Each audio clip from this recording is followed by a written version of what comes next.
Throughout the Yondering Lands, they tell stories of heroes who started as mere farmers and villagers, yet went on to become legendary warriors. Despite hardship and loss, as well as horrifying transmogrifications, they would go down as legends, never to be forgotten. This is Wildermyth, a tactical RPG with heavy emphasis on story decisions and legacy.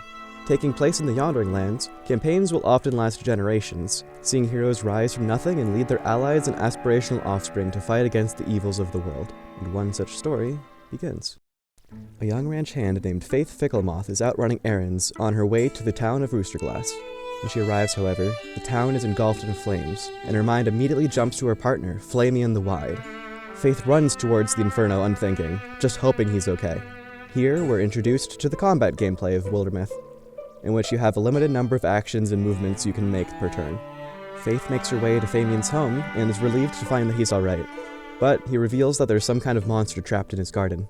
After grabbing a frying pan, the most trustworthy weapon, the two head outside to confront the beast.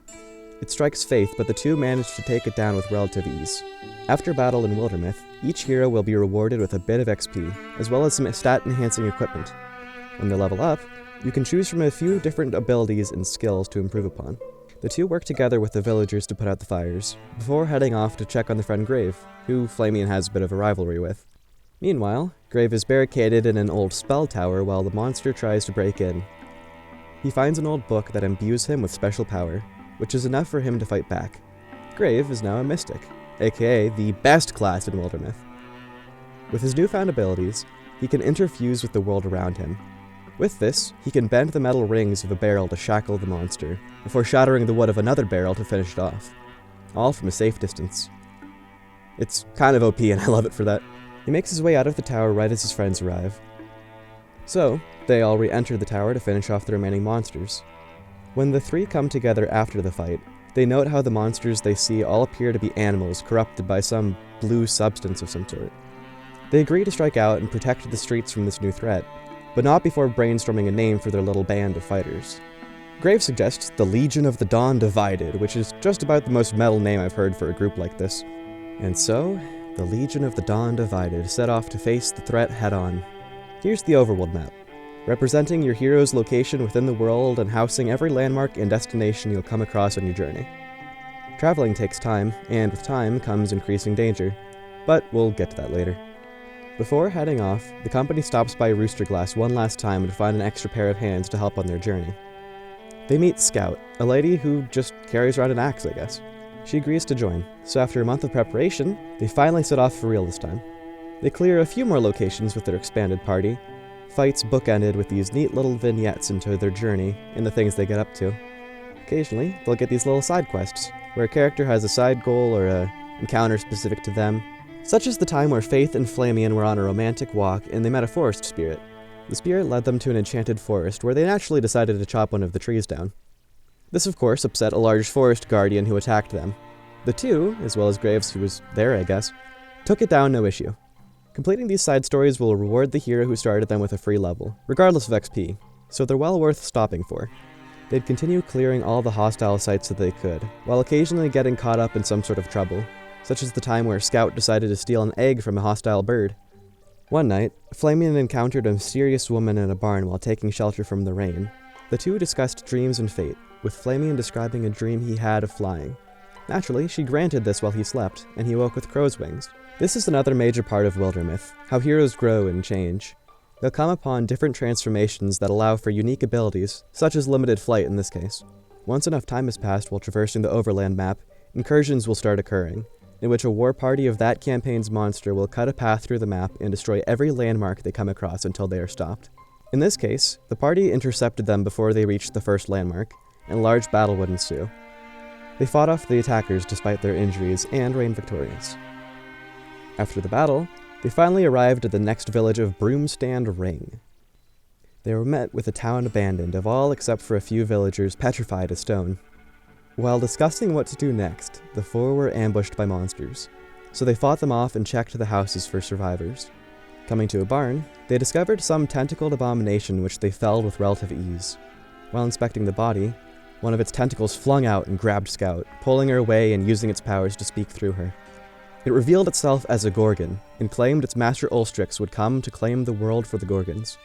After it refused Flamian's demands to let her go, he let loose an arrow to finish off the monster, freeing Scout and ending the Gorgon for good. The Gorgon also let go of some ancient stone when it died, giving a potential clue into why the Gorgons attacked in the first place. Despite the victory, the company was left with more questions than answers, and, as for Scout, she'd been permanently marked by the encounter. So ends Chapter 1, and with it, 11 years of peace follow. Between each chapter, you'll receive materials from each of the locations still in your control at that point, as well as weakening the enemies a bit. After that, you get to see what the heroes were up to in that time. Scout's affliction would spread further, an ever-present reminder of her brush with death. Though, the egg that she had taken would hatch and grow into a powerful crag eagle which she would release into the wild. Grave would keep an eye on Flamian, who he was suspicious of for some reason. And Faith would take care of Flamian when he wasn't feeling well. His transformation also advanced, with one of his arms becoming clawed and crow-like. Finally, you're given a chance to improve your hero's gear using the materials you gathered from the previous chapter. And with that, we enter Chapter 2. As Gorgon sightings began increasing, Flamian spends his time trying to decipher the message held within the ancient stone. In his studies, he finds that Ulstrix was aiming to raise an army, with an ancient sea spear as its symbol. The heroes agree to try and find this spear in order to hopefully hamper the progress of their foes. They pick up a young recruit named Dunrick to bolster their numbers before setting off.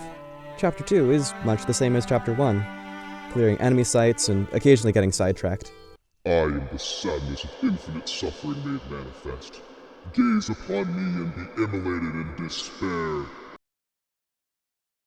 Are you the Lostling Drazod? Yep. Hey guys. You ready to do some evil? Finally making their way south, the heroes reach the altar in which the sea spear is held, and are met with this giant enemy crab. Taking it down, they capture the sea spear and make their escape.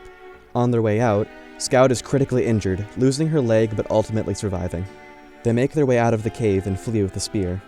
While the capture of the sea spear was a small victory, a much larger conflict would eventually rise, and the heroes knew this. But for now, they could rest. And so ends Chapter 2. During this time of peace, Flamian and Faith would get married, and their daughter would actually come along to join the fight. Scout would train relentlessly, whereas Dunrick helped rebuild conflict-stricken homes. Grave would fall in love for a traveling saleswoman who bought his love Stardew Valley style. One day, however, the peace would have to end, and a great deluge would fall upon the land. With waters rising and homes destroyed, something had to be done, and fast. A group of Deepists approached the heroes, a group usually hostile, and they made a temporary truce to take down the Gorgon threat. They handed the heroes a soggy map that led to their keep, where they could show them the possible solution to the flood. The Legion of the Dawn Divided wasted no time heading south, where they'd meet a young ranger for hire named Drana, who had joined the company. Given how large the group had become, they decided to divide and conquer, with the original three pushing south while Scout led the newbies to clear out some hostile sites. Almost immediately, I realized the mistake of splitting the party, as both Faith and Grave would take critical damage in their fight, leaving Flamian to clutch up and get the two to safety. Something to note about Wildermyth is that the first time a hero's HP hits 0, they have the choice to either flee while being maimed, or to go out swinging and make a heroic sacrifice. If you choose to flee, then they'll have some sort of debuff to their stats, as well as a scar or a missing limb. If they hit 0 HP again in the same chapter, the hero will die no matter what, so from here on, Faith and Grave would be in mortal danger. That being said, the trio made their way to the deepest keep, where they were told of the great god beast of balance, Amoebachu. The Gorgons petrified the god, breaking the harmonious balance of nature and releasing the Great Flood. As it turns out, the sea spear wasn't actually necessary to the plot of the Gorgons, leaving the entirety of Chapter 2's plight a tad pointless. The Deepists would bestow the heroes with an elixir that should be potent enough to reawaken the petrified god and stop the flood. So, they went back north and prepared for the final fight. Arriving at the site of the frozen Moatona, they fought past guarding Gorgons and poured the elixir on the statue. As the god began to unfreeze, Ulstrix, the Gorgon warlord, would reveal himself. He would throw everything he had at the heroes, but after everything they'd been through, they wouldn't let him defeat them. They focused all their attacks on the giant tentacled monstrosity and would manage to take him down no problem, finally ending the Gorgon scourge and bringing the world back to balance.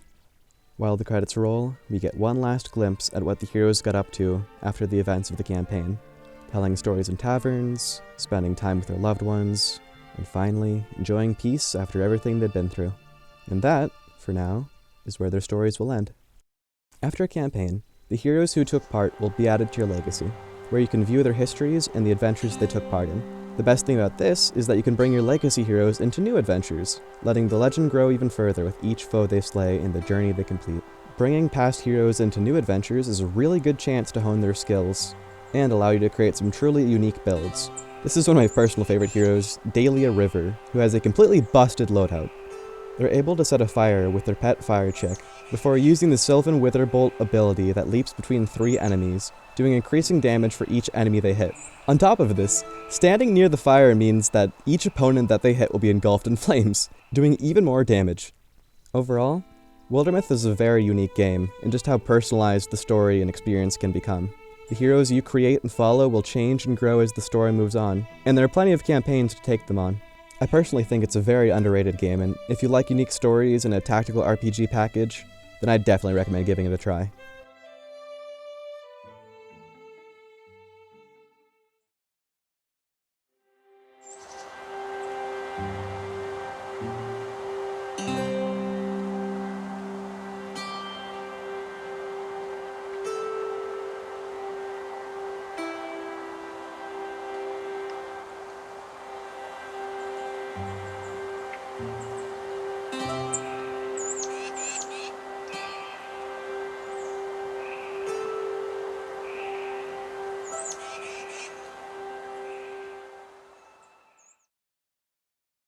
I am the sadness of infinite suffering made manifest. Gaze upon me and be immolated in fear. Despair. Dang it.